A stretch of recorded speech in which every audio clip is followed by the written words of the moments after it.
Hello and welcome to the History of the Germans, episode 88, A Road to Peace.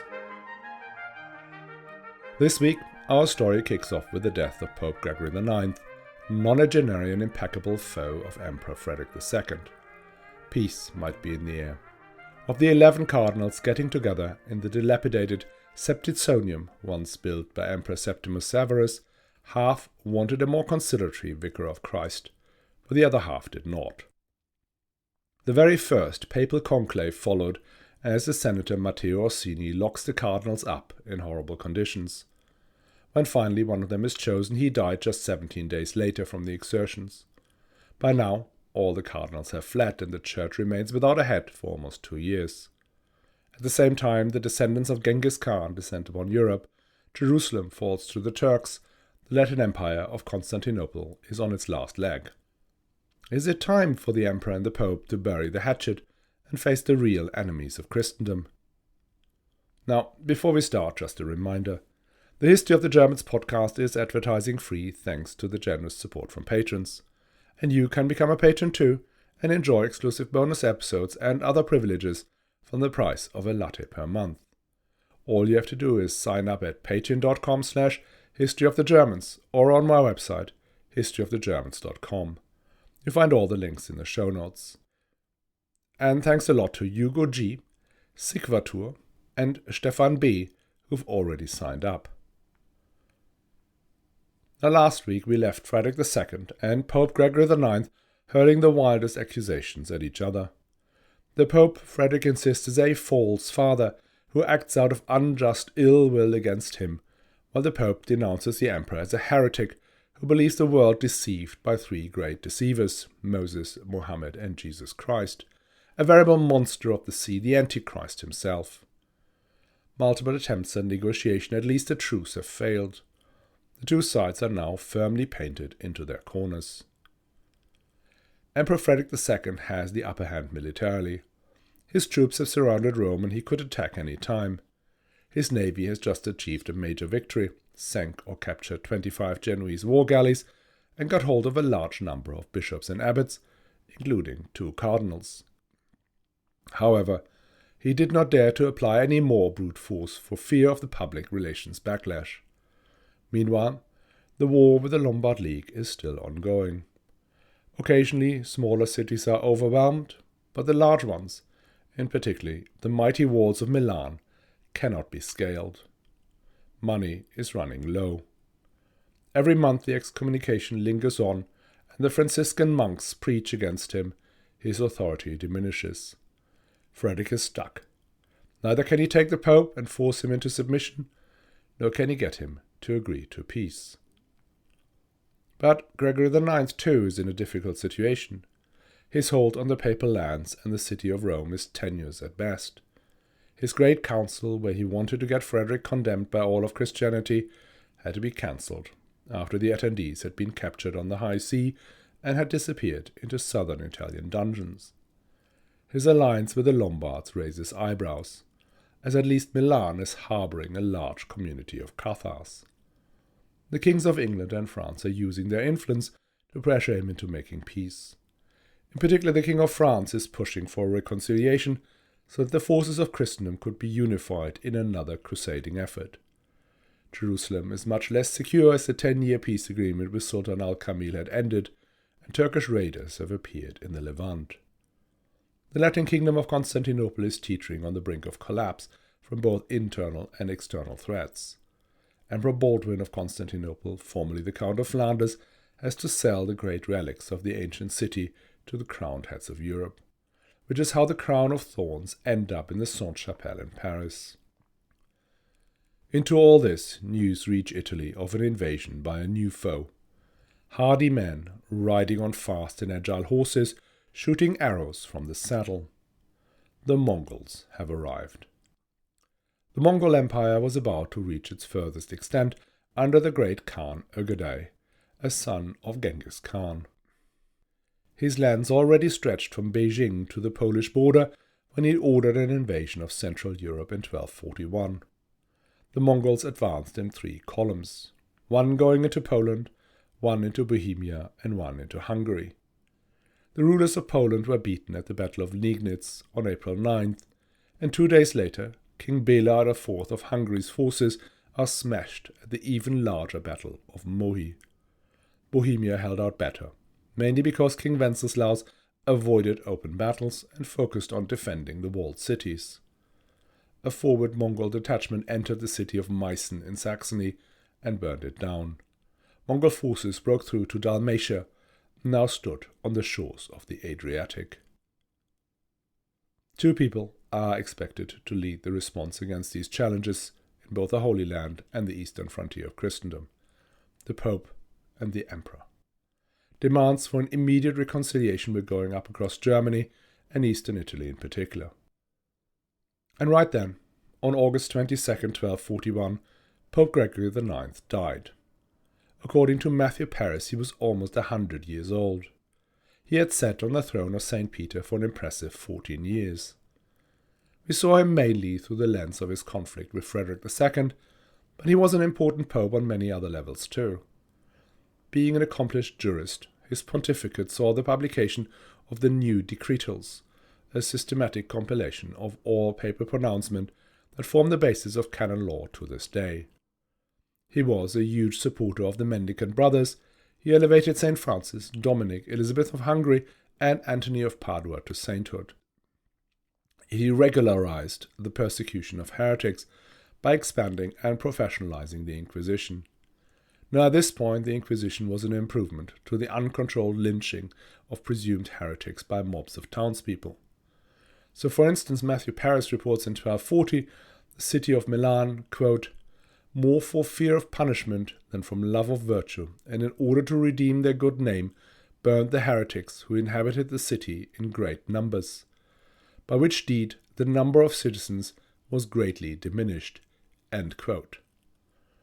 Milan in 1200 had probably 100,000, if not 150,000 inhabitants, so you can do the maths of what greatly diminished could mean. The death of Gregory IX may have been a lamentable event, but it also opened up the opportunity to resolve the differences between Pope and Emperor and focus on what really mattered: defense against the Mongols and support of the Christians in the Holy Land. Hence, you would expect the cardinals, of which there were 11 in the city of Rome and 2 in Frederick's jails, to come together and quickly elect a pope. Now getting together they did, but electing took its sweet time. The College of Cardinals was split right down the middle. 4 of them, led by a Genoese, Sinibaldo de Fieschi, pushed for a candidate very much in the mold of Gregory IX, a committed foe of the emperor. Another 6 were taking a more conciliatory approach, looking for a candidate who would give them an amicable resolution to the conflict. That group was led by the Cardinal Giovanni Colonna. To understand what happens these next few months, we have to take a quick look at the political situation in the city of Rome. You remember, when Gregory IX returned to the city after the imperial army had failed before Brescia, he began to rejig the internal power structures. Frederick's supporters were expelled from the city, and even amongst the pro-papal faction, the Frangipani lost a lot of influence. Rome is gradually setting into 2 competing camps, one led by the Orsini and the other one by the Colonna. These 2 families will dominate Roman politics until the Papal States is subsumed into Italy in the 19th century. In 1241 the Colonnas had aligned themselves with Frederick II, which meant the Orsini had become supporters of Gregory IX. When the Pope died, Matteo Orsini was the senator and the de facto ruler of the city of Rome, whilst Giovanni Colonna, himself a cardinal, was in Frederick's camp outside the city. Matteo Orsini had, as one would expect, a strong personal interest in who would become pope, and he took on the task of organizing the election process. The process of papal elections had gradually become more formalized over the previous 200 years. In 1073, Pope Gregory VII had still ascended the throne of St. Peter by spontaneous acclamation from the people of Rome, but subsequently elections were the privilege of the College of Cardinals. Pope Alexander III had introduced a rule that a papal election required a 2/3 majority of the cardinals, since there had been several previous elections where the minority party had still elected their own pope, causing endless schisms and wars. As things stood, neither side could bring together a two-thirds majority. As the debate raged on, Matteo Orsini became concerned this could go on forever, and he feared there would simply not be a pope for a long time. And so he ordered the cardinals to gather in a hall inside an ancient Roman monument, the Septizonium of the Emperor Septimus Severus, and not leave until they had elected a pope. This was a building initially constructed in the 3rd century as part of the imperial palace at the foot of the Palatine Hill. Its appearance can best be described as an oversized Roman theatre wall. It was a freestanding facade, divided into 7 segments and 3 stories high. Somehow, the Frangipani family had turned this thing into a fortress and private accommodation, though by the time of the papal election of 1241, it was allegedly already quite dilapidated. Now I will post some pictures of what it looked like in antiquity and then later in the 16th century on the episode webpage. When you look at it, you will realize that it's almost impossible to figure out where there could have been rooms inside this structure. But all sources agree that this is where the cardinals met. The 11 cardinals began their deliberations inside the Septizonium on September 21st. Among them was Giovanni Colonna, who had been admitted to the city of Rome by his rival Matteo Orsini to ensure the legitimacy of the election. The 4 anti-imperial cardinals proposed Romano of Porto, whilst the pro-imperial faction proposed Goffredo of Santa Sabina. Ballot followed after ballot, but the numbers did not shift. The conditions in the hall, where 11 elderly men were now living full-time, began to become difficult. Matteo Orsini tried to accelerate the process by allowing his guards to urinate in the attic above the hall, letting nasties rain down on the cardinals every time the heavens opened. At one point, Matteo threatened to have Pope Gregory IX exhumed and put on a throne inside the hall to accelerate the process. But for the cardinals on either side of the aisle, the choice to be made was more important than their discomfort. An English cardinal, Richard of Somerscote, even died during this conclave. Frederick II tried to break the gridlock by offering to release the 2 cardinals he held in custody, one of whom was pro-imperial, the other strongly on Gregory IX's side. His conditions for the release of the 2 cardinals were, however, stringent. He would only allow it if the cardinals were to elect the imperial-friendly Cardinal Otto of St. Nicholas. This blatant attempt at blackmail and the prospect of continuing to live in this pigsty during November and December stirred the cardinals into action. The hardliner candidate Romano of Prato was out, largely because rumours went round he had done something naughty to or with the Queen of France.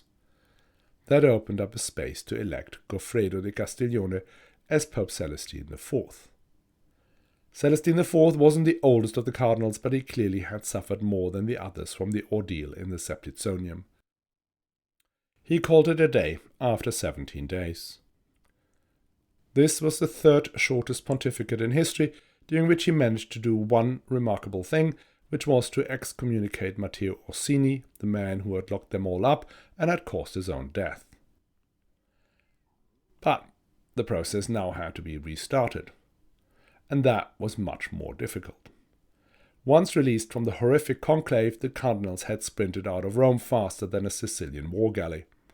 The only ones left in Rome were Giovanni Colonna, who had been locked up by his enemy Matteo Orsini as soon as the results had been announced, and Sinobaldo de Fieschi, the papal hardliner with 2 of his fellow cardinals. That was not a sufficient quorum. Several of the remaining cardinals had gathered at Anani, a papal palace by the sea. So for the next 1 year and 9 months there would be no pope.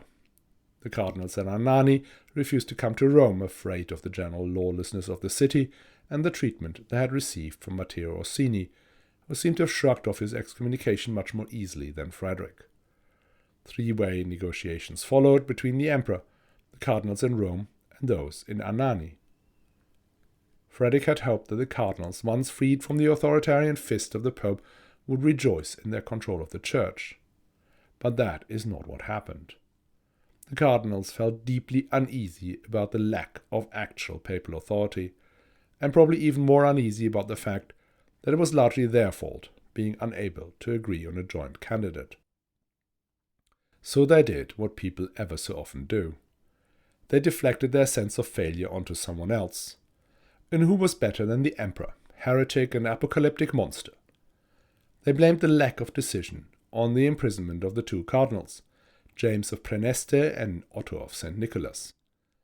If only the emperor would release them from the terrible conditions of their incarceration and let them take part in the conclave, they would have selected a new vicar of Christ months ago. The constant repetition of this allegation by the cardinals and then the Franciscans all across Europe, complemented with horror stories about the conditions in southern Italian jails, the PR war had developed not necessarily to the emperor's advantage. Public opinion blamed the emperor, not Matteo Orsini's ambition or the stubbornness of Sinobaldi de Fieschi for this lack of papal guidance in the midst of the great calamity that was engulfing Europe. Even though Frederick finally released the two cardinals, he did it too late. The college had finally got together and unanimously elected, yes, Sinobaldi de Fieschi, the proponent of the super hard line against Frederick, as Pope Innocent IV. Upon receipt of the news, Frederick had church bells rung in jubilation all across the lands. Some historians argued he did that because he was mistaken in believing Innocent was a man he could deal with. I am more in the camp of the cynics, who see this as a publicity stunt, making Frederick out as the penitent sinner rejoicing in the restoration of the natural order of things, where a pope leads the church. In any event, Innocent IV picked up right where Gregory IX had left off. He immediately renewed the excommunication of the emperor.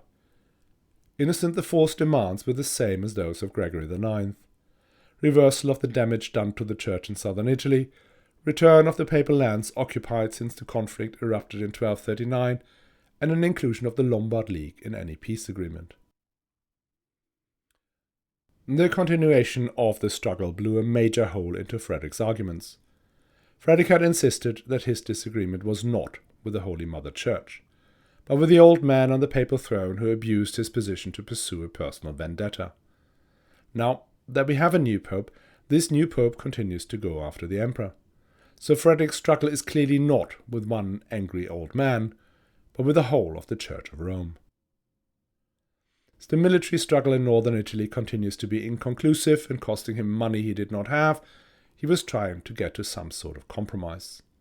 He put together a negotiation team headed by Pietro de Vigna, Taddeo de Suessa, and the new High Master of the Teutonic Knights, Heinrich von Hohenlohe, and sent them to Rome. They had wide-ranging authority, which was something they needed, because Innocent IV's demands were huge. In fact, what he asked for was literally 100%, with no concessions whatsoever. All he was prepared to grant in return was an examination of the emperor's faith by a commission comprised of episcopal and lay princes. But he would make no commitments as to the outcome of that investigation, nor about the ultimate sanction. A commission with such a broad remit and decision power may well arrive at a solution that the emperor would have to put down one of his crowns, a solution Frederick would have found completely unacceptable. Whilst negotiations were ongoing, Frederick suffered a military setback. The city of Viterbo, just north of Rome, had gone over to the imperial side in 1240. In 1243, the Cardinal Rainier of Viterbo, one of the most anti-imperial of the cardinals, convinced his compatriots to stage a coup in his home city. The insurgent Guelphs apprehended their Ghibelline neighbours and took the reins of the state. Those Ghibellines that had escaped the purge fled into the citadel inside the city, where the imperial garrison and the podestà were holding out. Frederick took his army and besieged Viterbo, but the commune had, and still has, some impressive fortifications, whilst the imperial army was small and poorly equipped, another sign of how short money had become. By November 1243 it had become clear that Viterbo could not be taken. Frederick negotiated a truce, and Pope and Cardinal promised safe conduct for the besieged garrison inside the city. So the remaining Ghibellines and the imperial soldiers abandoned their strongholds in order to leave the city. But then the Guelphs broke through the thin line of papal offices protecting the safe conduct. Disregarding any promises made by their feudal and spiritual overlords, the jubilant Guelphs massacred most of them. This so-called Viterbo affair provided a much-needed boost to the imperial PR machine. The reluctance to negotiate in good faith and the massacre of the imperial garrison revealed the Pope as duplicitous and solely focused on his fight with the emperor. Meanwhile, the situation on the eastern border is becoming ever more concerning. Yes, the Mongols had disappeared as quickly as they had arrived, but nobody knew why they retreated, and more importantly, when they would be back. In fact, the decision to retreat is something that confuses historians to this day. For a long time, the prevalent theory was that the Mongol leaders had to go back home to vote on the succession of Ögedei Khan, the son of Genghis Khan, who had ruled this vast empire that simultaneously fought wars in Korea, India, Georgia, Armenia, and Eastern Europe. But that theory is now largely dismissed, since they retreated before the message of Ögedei's death could have reached them. What is more likely is that the campaign in Eastern Europe had overstretched their supply lines. Plus, the wet climate in the 1240s made their composite bows less effective. I guess we'll talk about this in a lot more detail next season when we discuss the north of Germany, the Teutonic Knights, and the Hanseatic League. For our narrative today, it's important to remember that, whilst we know the Mongols will not come back, the peoples living on the eastern side of the empire, in Poland and Hungary, did not know that. They desperately wanted the emperor to be free to come to their aid. But what caused even more pressure on the Pope was a knock-on effect of the Mongol invasion of Central Asia. Between 1077 and 1231 there existed something called the Khwarezmian Empire. It encompassed Kazakhstan, Uzbekistan, Afghanistan, and, most importantly, Iran. To my utter shame, I know nothing about this empire that included cities like Samarkand, Isfahan, Merv, and Rey, each larger and richer than any Western European city at the time, save maybe for Milan and Paris. If you are interested in this region, Peter Frankopan's book The Silk Roads is a fantastic way to get an idea of all these lands and cultures we have been studiously ignoring for far too long. This great Khwarezmian empire broke under the onslaught of the Mongols between 1218 and 1231. The Shahs who ruled it either died or fled. One of the last descendants of the Shahs formed a mercenary army that he hired out in the endless wars between Muslim powers in the Middle East. In 1244, the Ayyubids, that's the family of Saladin al-Kamil, allowed the mercenaries to take and sack Jerusalem, which they did. The story of the fighting is a bit convoluted, but it seems a battle had occurred before the gates of the city, which ended in a complete defeat of the Crusader army. The master of the Hospitallers at Jerusalem described the outcome as follows, quote, "In the said battle, then, the power of the Christians was crushed, and the number of slain in both armies was incomputable. The master of the Templars and Hospitallers were slain, as also the masters of other orders, with their brethren and followers. Walter, Count of Brienne, and the Lord Philip de Montfort, and those who fought under the Patriarch, were cut to pieces. Of the Templars only 18 escaped, and 16 of the Hospitallers, who were afterwards sorry that they had saved themselves." End quote. The city fell after barely a month of siege. The graves of the kings of Jerusalem were opened, their bones dispersed. There was some murdering and plundering, though the occupiers let 6,000 Christians leave the city unmolested, which suggests it was a lot more civilized than the siege of Jerusalem by the First Crusaders, who let the streets run red with blood. The fall of Jerusalem put immense pressure on Pope Innocent IV. In particular, King Louis IX, the most ardent of Crusaders, thought the conflict with the emperor a pointless distraction. All of Christendom's efforts should be, in his mind, directed towards the crusade in the Holy Land. In England, the barons were already restless, and resented the hapless King Henry III's subservience to the Pope. The Latin Emperor of Constantinople, having sold everything and anything that had not been nailed down in this once greatest city of the world, was journeying from court to court looking for help. Innocent IV was dragged kicking and screaming back to the negotiation table. A deal was hammered out, details of which I will spare you. Suffice to say that they were much in favour of the papacy, land and privileges returned, Frederick was to recognise his errors and support Louis IX's crusade, as well as bring help to the German princes defending the eastern border. It also included some restrictions on his ability to operate in Lombardy. Frederick was willing to accept it. He had simply run out of money, and the excommunication was weighing on his authority. It has now been going on for over 5 years, and as I said before, time is a factor here.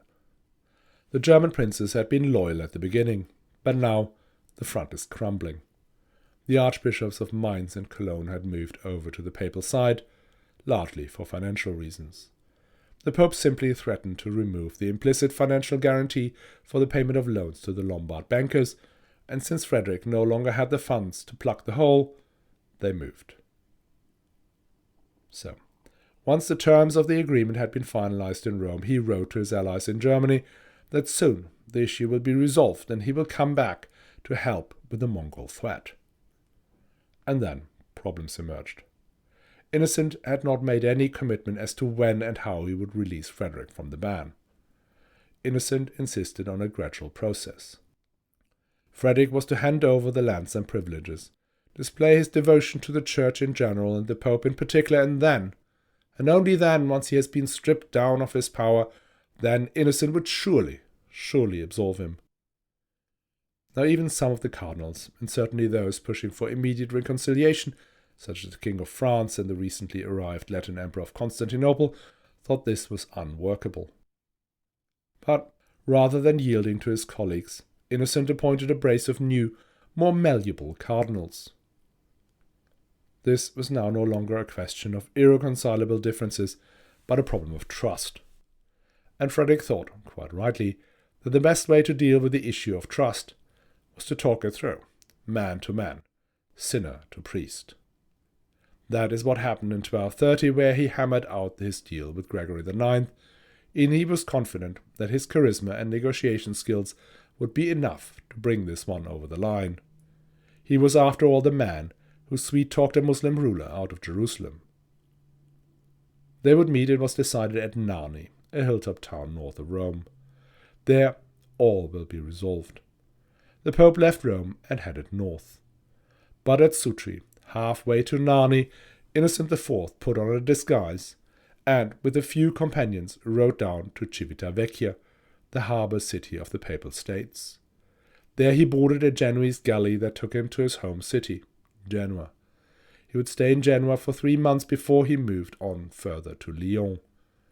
Now Lyon may be formally in the empire, and hence technically a territory under Frederick's control, but just across the Rhone River lay the Kingdom of France, a last resort should Frederick come down with military might. This flight to Lyon foreshadows the later and more significant flight of the popes to Avignon. So, why did he do it? Most likely not for fear of being apprehended and locked up, as Matthew Paris had suggested. There had been many other opportunities for Frederick to have done this earlier. It was more likely the fear that, when he, the Pope, was to meet Frederick, he would run out of arguments, or fall under his spell. Frederick could have staged another Canossa, done ostentatious penance before the merciful Pope who had to readmit the prodigal son. Innocent ran because he could not stay without lifting the ban. And he had seen what happened to his predecessors after he had lifted the ban in 1230.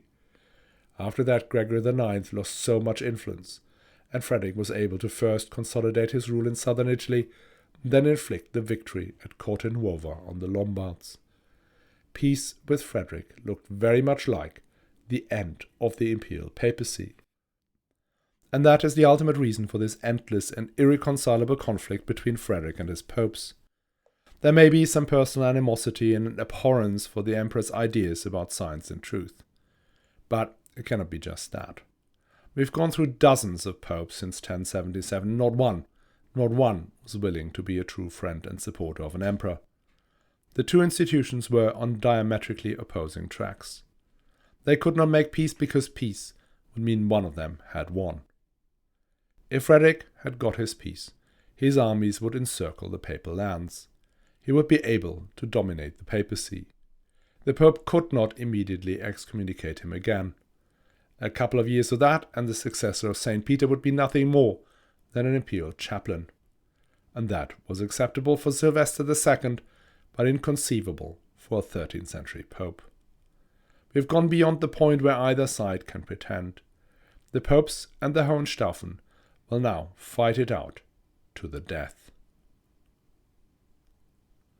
Now, the next installment of this epic tale may come through next week, December 29th, though I do not want you guys to count on it. There is the tiny issue of Christmas along the way that tends to disrupt production. I also caught the coughing lurgy last week and struggled to shake it, so there may not be a show for the simple reason that I have no voice. All I can promise is that I will try. I know for a fact that I often crave my favorite shows during that lull period between Christmas and New Year, so trust me, I'll make every effort. In any event, I wish you all a very, very Merry Christmas. Another year has gone. A solid 45 episodes all about just one family, the Hohenstaufen. I hope you've enjoyed it. I definitely did. Many events I thought I knew how they happened, I had to re-evaluate. I encountered rulers like Lothar III and Conrad III I had never given much thought. We had saints and heretics. We found out about the Italian communes and their badass carroccios, and so much more. So thank you to all of you who make it possible for me to do what I enjoy doing, and many happy returns.